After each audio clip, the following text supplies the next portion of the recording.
Carol poisoned my plants, ruined my reputation, and took my husband.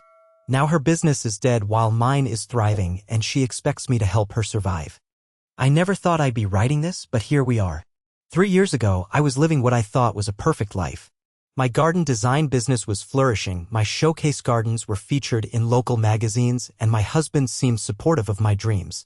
I had started small, just helping neighbors with their backyards, but word spread quickly about my work. People loved how I could transform dead spaces into living art. My business operated from our home. I had converted our garage into a workspace where I kept my tools, seeds, and design materials. The backyard became my personal showcase, a living portfolio that potential clients could walk through. I had sections dedicated to different styles, a Japanese Zen corner with carefully placed stones and bamboo, a wildflower meadow that attracted butterflies, a vegetable garden that produced enough food to share with neighbors, and a rose garden that bloomed in waves from spring through fall. Carol lived 3 houses down. She'd always been friendly enough, often stopping by to admire my work and ask questions about different plants. She seemed genuinely interested in learning, so I shared my knowledge freely. I taught her about soil composition, seasonal planting, and design principles. She'd bring coffee sometimes, and we'd sit in my garden talking about everything from compost techniques to color theory. What I didn't realize was that she was taking mental notes for all the wrong reasons. The first sign something was wrong came on a Tuesday morning in late spring. I walked out to check on my showcase garden and found my prize-winning roses wilting despite the recent rain. The leaves were turning brown at the edges and several buds had dropped overnight. I checked the soil moisture, examined the stems for pests, and couldn't find any obvious cause. By the end of the week, 3 different sections of my garden were showing similar symptoms. I spent hundreds of dollars on soil tests, plant pathologists, and treatments. Nothing worked. The mysterious plant deaths continued, always striking my most impressive displays. Potential clients would come for consultations and see the dying plants, then politely decline my services. One woman actually asked if I had some kind of plant disease that might spread to her property.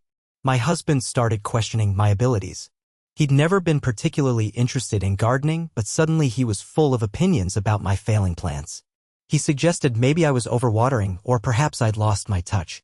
When I tried to explain that something wasn't right, that healthy plants don't just die like this, he gave me looks that made me feel like I was being paranoid or dramatic.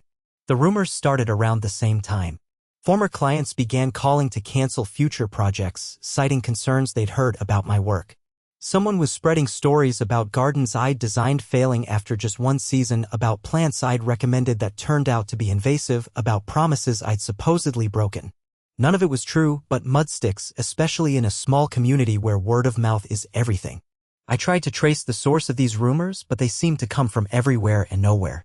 A comment overheard at the grocery store, a casual mention at a school pickup, whispers at community events. My business phone stopped ringing. My consultation calendar emptied. The financial stress was crushing, but the emotional toll was worse. I'd built this business with my own hands, and watching it crumble felt like watching a child die. My husband's attitude grew colder. He started working late more often, spending weekends with friends instead of helping me troubleshoot the garden problems. When I tried to talk to him about the stress I was under, he'd roll his eyes and mutter about my obsession with plants. He said I cared more about flowers than our marriage, that I'd become impossible to live with since the business troubles started. The worst part was that I started believing him. Maybe I was obsessed. Maybe I had been neglecting our relationship. Maybe the plant deaths really were my fault somehow.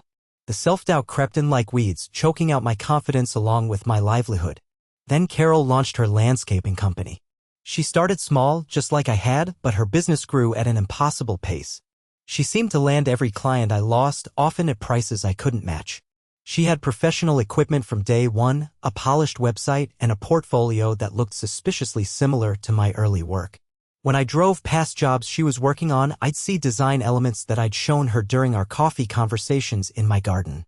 The final blow came when my husband announced he was leaving. He'd found someone who understood him better, someone who shared his interests, someone who wasn't consumed by work. He moved out on a Thursday, and by the weekend I saw his car in Carol's driveway. Update 1. The months after my husband left were the darkest of my life. I was dealing with the divorce, the failed business, and the complete collapse of my social circle. Many of our mutual friends sided with him, probably because his version of events made more sense than my claims about mysterious plant poisoning and business sabotage. I sounded crazy even to myself. I had to sell the house. Without my business income and with legal fees mounting, I couldn't afford the mortgage. I moved into a small apartment across town, leaving behind the garden I'd spent years creating. The new owners let it go to weeds within months. Seeing the felt like watching my life's work being erased. But something interesting happened in that tiny apartment. With nothing left to lose, I started over from scratch. I bought a few basic tools and began growing plants in containers on my balcony. No fancy equipment, no elaborate designs, just the simple act of nurturing green things back to life. It reminded me why I'd fallen in love with gardening in the first place. I took a part-time job at a local garden center to pay the bills. The owner was an elderly man who'd been in the business for 40 years. He saw something in me that others had missed, a genuine understanding of plants that went beyond trendy designs or quick profits. He let me help customers, teach workshops, and slowly rebuild my reputation one conversation at a time. Word began to spread again, but differently this time. People came to the garden center specifically to ask for my advice. They'd heard I could diagnose plant problems that stumped other experts, that I understood soil chemistry and plant biology in ways that went beyond basic landscaping knowledge. I started getting small consulting jobs, helping homeowners save dying trees, diagnosing pest problems, designing small spaces with difficult conditions. Meanwhile, Carol's business was expanding rapidly. She'd hired several employees and was taking on commercial projects.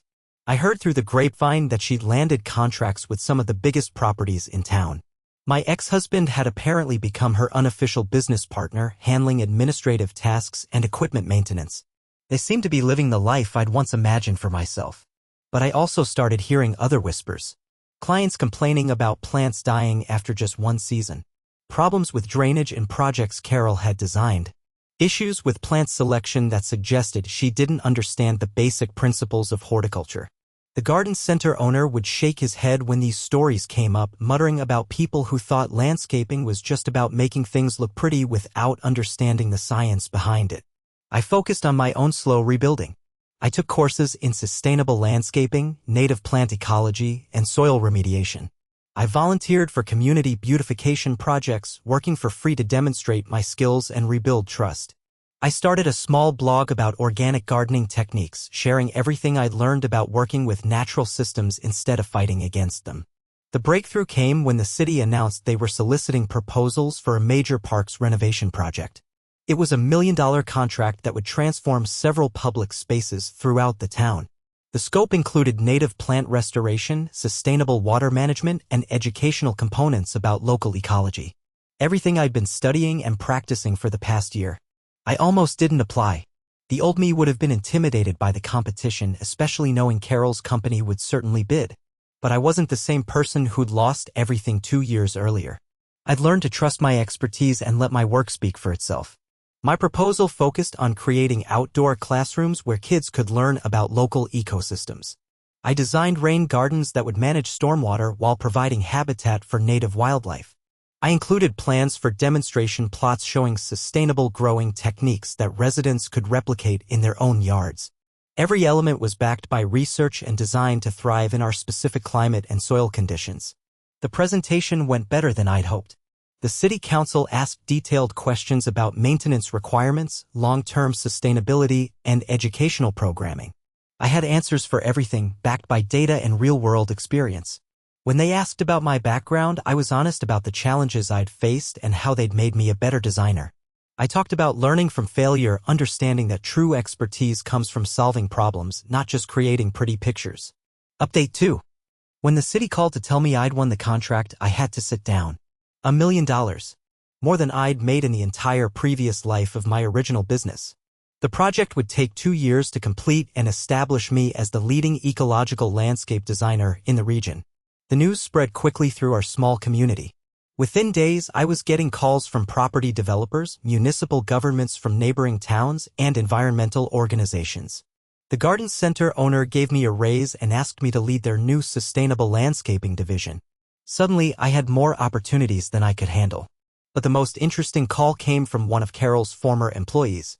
She'd quit the landscaping company the week before and wanted to warn me about something. Carol had been in a panic since losing the city contract bid. Apparently, she'd been counting on that income to cover some serious financial problems. Several of her completed projects were facing legal action from dissatisfied clients. Plants had died, drainage systems had failed, and her warranties were costing more than she'd made on the original jobs. The employee told me something that made my blood run cold. Carol had been using a herbicide to kill plants in my original showcase garden. She'd sneak over early in the morning, before I was awake, and spray selective areas with a chemical that would cause delayed damage. The symptoms wouldn't show up for days, making it impossible to trace the cause. She'd been systematic about it, targeting my most impressive displays and timing the damage to coincide with client visits. But that wasn't the worst part. My ex-husband had been helping her. He'd been feeding her information about my schedule, my client meetings, and my business strategies. He'd been the one spreading rumors about my work, using his connections and credibility to undermine my reputation. Their affair hadn't been a result of my business troubles, it had been the cause of them. The employee had copies of text messages between Carol and my ex-husband planning their sabotage campaigns and laughing about my failures. She'd taken them as insurance when she realized how toxic the work environment had become. She gave me everything: photos, communications, documented evidence of their conspiracy to destroy my business and steal my clients. I sat in my small apartment that night, staring at the evidence of their betrayal, and felt something shift inside me. The hurt was still there, but it was joined by something fiercer, a determination to not just survive, but to thrive in spite of what they'd done to me. They'd taken my business, my marriage, and my home, but they hadn't broken my spirit. If anything, they'd made me stronger. I called my lawyer the next morning.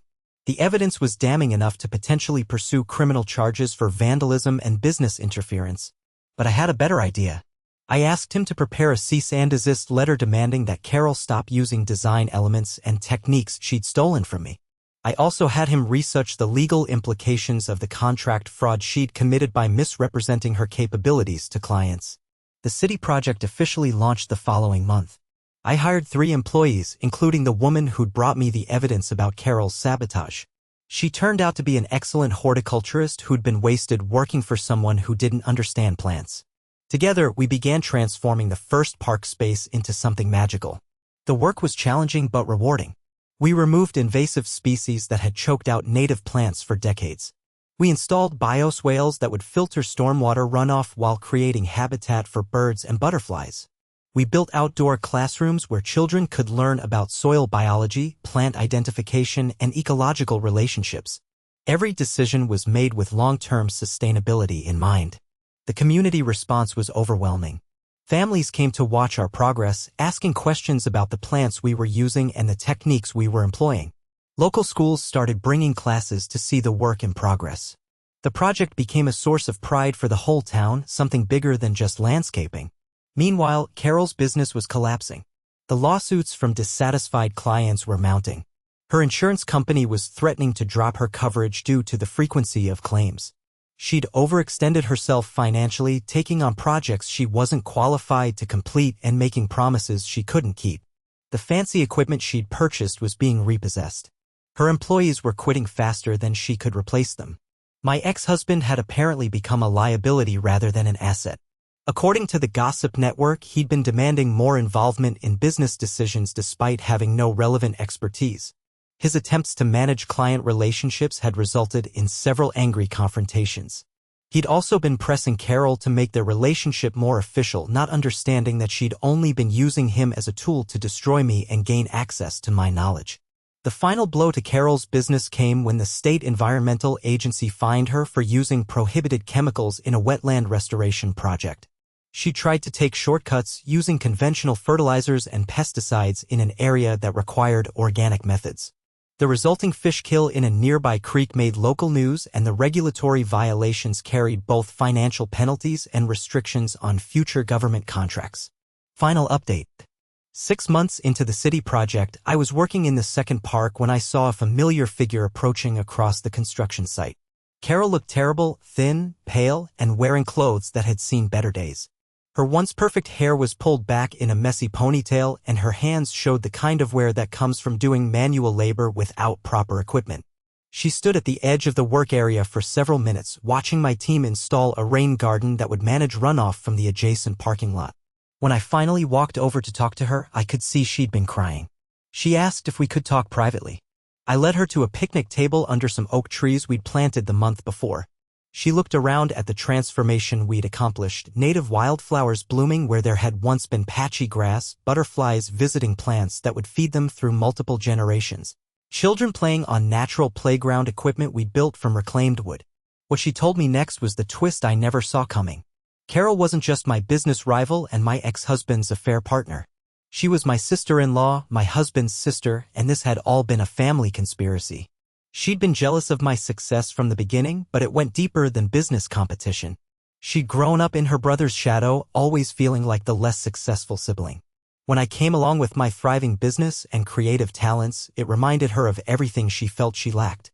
Her brother had been complaining about feeling neglected, about my work taking priority over our marriage, and she'd seen an opportunity to solve both their problems by destroying mine. The plan had been simple at first. Sabotage my business to force me to spend more time on my marriage, making her brother happy while eliminating the source of her own insecurity. But as my reputation crumbled and their scheme succeeded beyond their expectations, the plan evolved. Why not take over my client base? Why not steal my techniques and build their own empire on the ruins of mine? My ex-husband had been a willing participant, feeding her information and helping spread rumors. But Carol had been manipulating him too, playing on his resentments and insecurities to make him feel like a victim of my neglect rather than a perpetrator of my destruction. She'd promised him a partnership in her new business, a chance to be successful in his own right instead of just married to someone successful. But business partnerships between family members who've built their relationship on deception and betrayal don't tend to work out well. As Carol's company struggled with technical problems she couldn't solve and client complaints she couldn't address, my ex-husband had become increasingly demanding and critical.